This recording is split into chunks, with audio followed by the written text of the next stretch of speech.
Hello friends, आप सभी का अपने एच ट्यूटोरियल पर स्वागत है। तो आज हम लोग जेक बोर्ड क्लास 8 का सेकेंड टर्म का वेरी वेरी इंपॉर्टेंट क्वेश्चन अभी हम लोग देखने वाले हैं। सब्जेक्ट साइंस है, ठीक है, सब्जेक्ट साइंस है। साइंस में सेकेंड टर्म में एक्चुअली सभी सब्जेक्ट में सब्जेक्टिव क्वेश्चन आने वाले हैं आप लोगों का, मतलब 2-3 लाइन लिखना पड़ेगा आंसर आपको, ठीक है। इस बार ऑब्जेक्टिव नहीं रहेगा। तो यहाँ पर हम लोग जितना भी इम्पोर्टेंट क्वेश्चन है सेकेंड टर्म के लिए साइंस का सभी चैप्टर का 1-2-3 क्वेश्चन मैंने पिकअप किया है, ठीक है। ऐसा नहीं है कि इसी में से क्वेश्चन आएगा, बट ये सभी क्वेश्चन बहुत ही इंपॉर्टेंट है, सभी को आपको याद कर लेना है। ये मेरा गेस किया हुआ क्वेश्चन है, तो इसको चलिए हम लोग एक बार पढ़ लेते हैं। इसके अलावा और 1-2 मैं वीडियो अपलोड करूँगा जिसमें मैं और इम्पोर्टेंट क्वेश्चन आप लोगों को बताऊँगा। यहाँ पर अप्रोक्स 14-15 क्वेश्चन आप लोगों को मैं बताने वाला हूँ, जो कि बहुत ही इंपॉर्टेंट है। आपको सभी क्वेश्चन को याद कर लेना है आंसर के साथ। तो देखिए, पहला क्वेश्चन है, किशोर तथा किशोरियों के गौण लैंगिक लक्षण का वर्णन करें। तो इसका उत्तर आपको इस प्रकार देना है, किशोरों तथा किशोरियों के गौण लैंगिक लक्षण। युवावस्था में किशोरियों में स्तन का विकास होने लगता है तथा किशोरों के चेहरे पर बाल उगने लगते हैं, अर्थात दाढ़ी मूछ आने लगती है। ये लक्षण क्योंकि किशोरियों को किशोरों से पहचानने में सहायता करते हैं, अतः इन्हें गौण लैंगिक लक्षण कहते हैं। ये क्वेश्चन इंपॉर्टेंट है, आपको लिखकर इसे याद कर लेना है। अगला क्वेश्चन देखिए, ऋतुस्राव क्या है, वर्णन करें। मैंने आप लोगों को 2 दिन पहले ही लाइव क्लास में ऋतुस्राव का एक बहुत ही अच्छा एनिमेशन आप लोगों को दिखाया था। तो चलिए इसका हम लोग आंसर देखते हैं।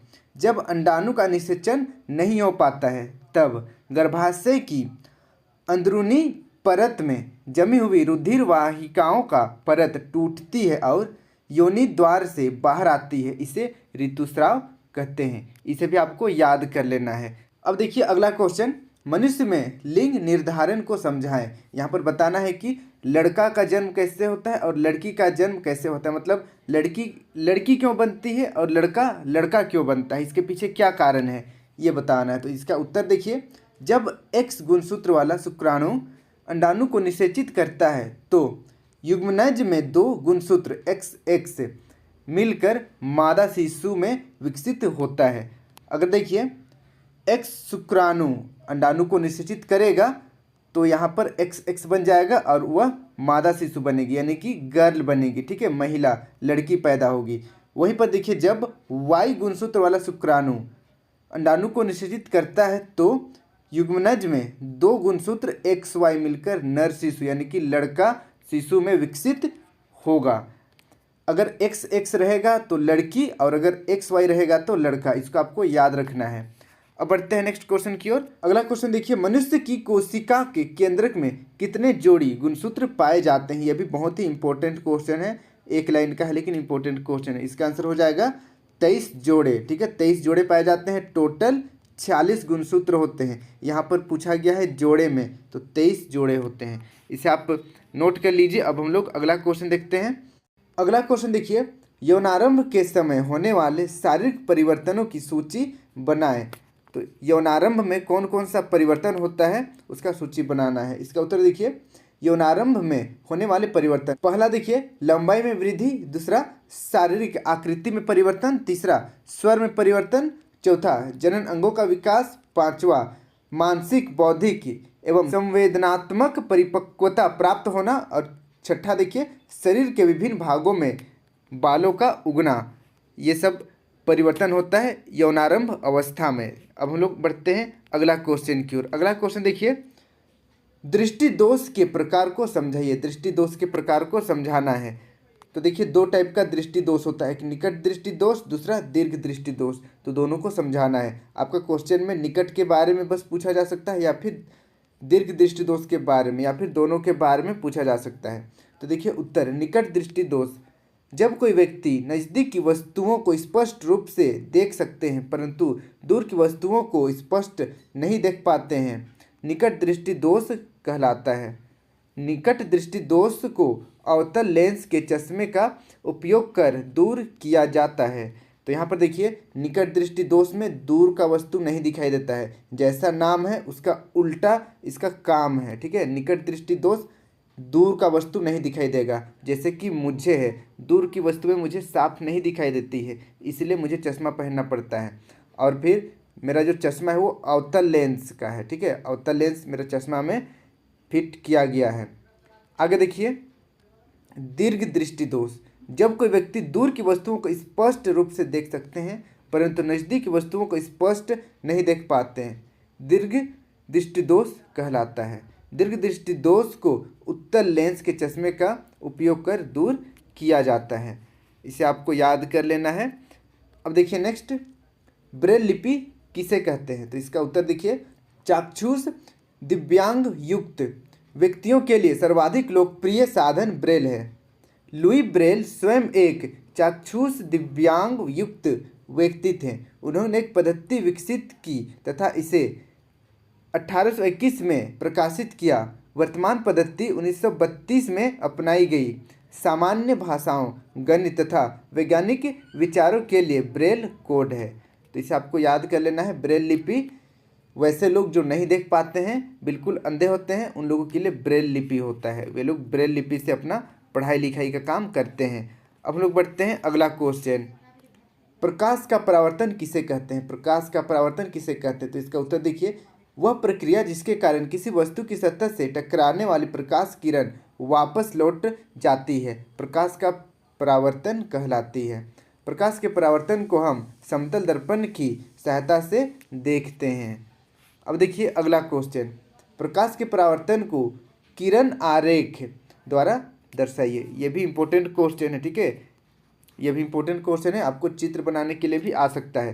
तो यहाँ पर एक समतल दर्पण बना लेना है, एक आपतित किरण और यहाँ पर परावर्तित किरण बनाना है और यहाँ पर अभिलंब डाल देना है, ठीक है। ये आई लिखा हुआ है यहाँ पर, मतलब इंसिडेंट रे, और यहाँ पर आर लिखा हुआ है, इसका मतलब रिफ्लेक्टेड रे यानी कि परावर्तित किरण, ठीक है। और यहाँ पर जो बीच में पॉइंट है इसको आपतन बिंदु कहते हैं, जहाँ पर किरण आकर गिरा है। तो इसको आपको ड्रॉ कर लेना है। अब हम लोग बढ़ते हैं अगला क्वेश्चन की ओर।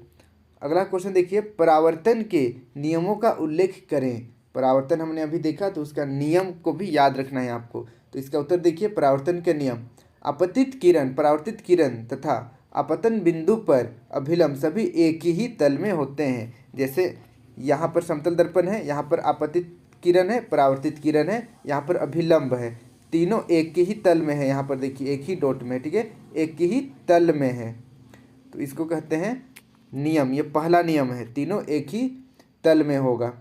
आगे देखिए दूसरा, आपतन कोण तथा परावर्तन कोण हमेशा बराबर होते हैं। आपतन कोण बराबर परावर्तन कोण, यानी कि इस तरीके से आपका समतल दर्पण है, ये किरण आया टकरा कर वापस चला गया, यहाँ पर अभिलंब है, ठीक है, और यहाँ पर दो कोण बन रहा है, एक कोण ये वाला है, दूसरा कोण ये वाला है, ठीक है, इसको आई बोलते हैं, कोण आई यानी कि इंसिडेंट एंगल और ये रिफ्लेक्टेड एंगल आर। तो दोनों हमेशा बराबर रहेगा, आई बराबर आर, ठीक है, कोण आई बराबर कोण आर। इसे आपको याद कर लेना है। अब बढ़ते हैं अगला क्वेश्चन की ओर।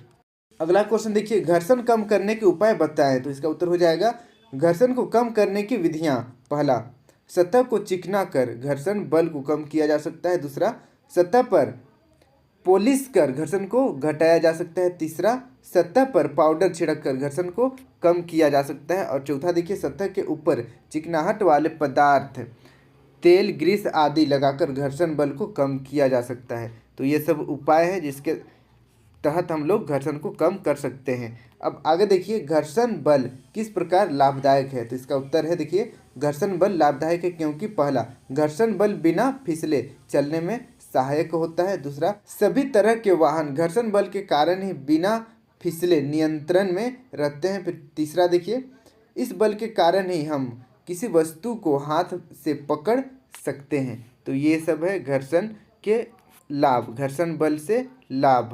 अब बढ़ते हैं अगला क्वेश्चन की ओर। देखिए, शोर तथा संगीत में क्या अंतर है?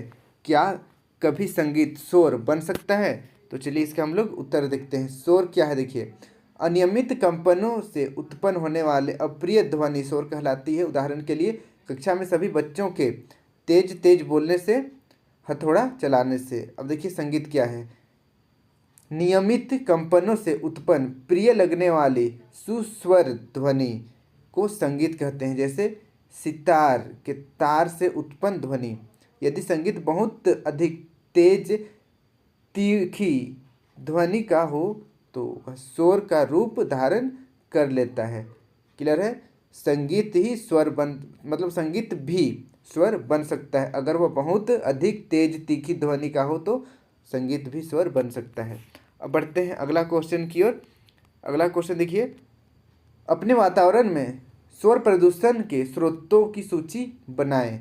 तो इसका उत्तर देखिए, शोर प्रदूषण के कुछ मुख्य स्रोत। पहला, वाहनों की ध्वनियाँ। दूसरा, विस्फोट जिसमें फटाकों का फटना भी सम्मिलित है। फिर देखिए तीसरा, मशीनों से उत्पन्न ध्वनि। और चौथा, लाउड स्पीकरों से उत्पन्न ध्वनि। सभी शोर प्रदूषण के कारण है। अब बढ़ते हैं नेक्स्ट क्वेश्चन की ओर। जल प्रदूषण को कम करने के उपायों को लिखिए। कौन कौन से उपाय हैं जिसको अपनाकर हम जल प्रदूषण को कम कर सकते हैं? तो इसका उत्तर देखिए, जल प्रदूषण को कम करने के उपाय। पहला, प्रदूषित जल को उपाचित किए बिना जल स्रोतों में प्रवाहित करने वाली औद्योगिक इकाई पर कानूनी कार्यवाही की जानी चाहिए। दूसरा, प्रत्येक औद्योगिक इकाई के लिए जल उपचार संयंत्र लगाना अनिवार्य होना चाहिए। तीसरा, व्यक्तिगत स्तर पर निष्ठापूर्वक जल की बचत तथा कम उपयोग, पुनः चक्रण और पुनः उपयोग के सिद्धांत का पालन। और चौथा देखिए, जल संरक्षण पद्धतियों को दैनिक जीवन में जोड़ना। ये सब उपाय हैं जिसके कारण हम लोग जल प्रदूषण को रोक सकते हैं। अगला क्वेश्चन देखिए, विश्व तापन क्यों हो रहा है, यानी कि ग्लोबल वार्मिंग क्यों हो रहा है, इससे क्या हानियां हैं? तो इसका उत्तर देखिए, कार्बन डाइऑक्साइड के निरंतर वृद्धि से पौधागत प्रभाव या विश्व तापन में वृद्धि हो रही है। इसके कारण ध्रुवीय हिमखंडों का पिघलना, समुद्र के जल स्तर में वृद्धि, जलवायु परिवर्तन आदि समस्याएं उत्पन्न हो रही है। इसे भी आपको याद कर लेना है। अब बढ़ते हैं अगला क्वेश्चन की ओर। ये हमारा इस वीडियो का लास्ट क्वेश्चन है।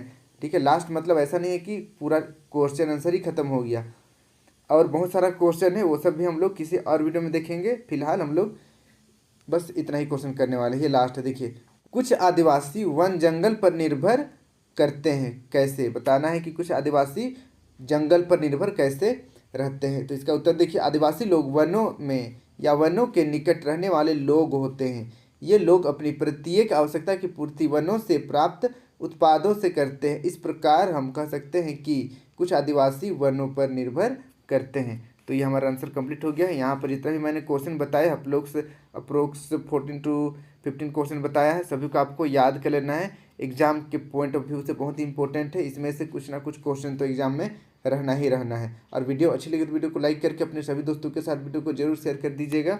और चैनल को अभी तक सब्सक्राइब नहीं किए हैं तो सब्सक्राइब करके बेल आइकन ऑल पर जरूर क्लिक कर दीजिएगा, ताकि इस तरीके का वीडियो मैं जब भी अपलोड करूं आप तक नोटिफिकेशन पहुंच जाए। Thank you for watching my video. Have a good day.